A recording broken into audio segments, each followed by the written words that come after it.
Passenger தான் மாட்டுவாங்க. ஆட்டோல கூட நாங்க இன்னைக்கு சொல்றோங்க, அப்செட் ஆயிடுச்சுன்னா நாங்க கூட எகிரிடுவோம். பின்னாடி இருக்கிறவங்களுக்கு தான் பாதிப்பு. அதனாலதான் தேர்ட் பார்ட்டிக்கு தான் இன்சூரன்ஸ் ஜாஸ்தி போடுவாங்க. அப்படி இருக்கிற நிலைமையில வந்து டூ வீலரை வச்சுக்கின்னு பழைக்கிறாங்கன்னா போர்டை எழுதிக்க சொல்லுங்க. இது Rapido two wheeler auto, Rapido two wheeler பைக்குன்னு போர்டை போட்டுக்கின்னு அவங்களுக்கு பர்மிட் இன்சூரன்ஸ் எல்லாம் கட்ட சொல்லுங்க போடுங்க. வருஷத்துக்கு எங்களுக்கு எப்படி 2 வருஷத்துக்கு ஒரு வாட்டி புது வண்டிக்கு சொல்ற மாதிரி அவங்களுக்கும் இன்சூரன்ஸ் கட்டி எப்சின்னு சொல்லுங்க. அப்பதான் அவங்க திருந்துவாங்க.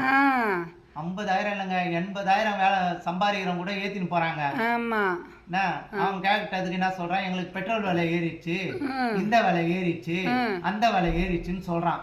எங்களுக்கு இதை ஒழிக்கணும் ஐயா. இப்போ ஸ்விக்கி ஜொமேட்டோ எல்லாம் வராங்க, அவங்கள நம்ம யாரும் எதிர்ப்பு கொடுக்கல. ஸ்விக்கி ஜொமேட்டோ வராங்கன்னா அவங்க பின்னாடி பேக் வச்சிருக்காங்க, அவங்க ட்ரெஸ் போட்டுக்கிறாங்க.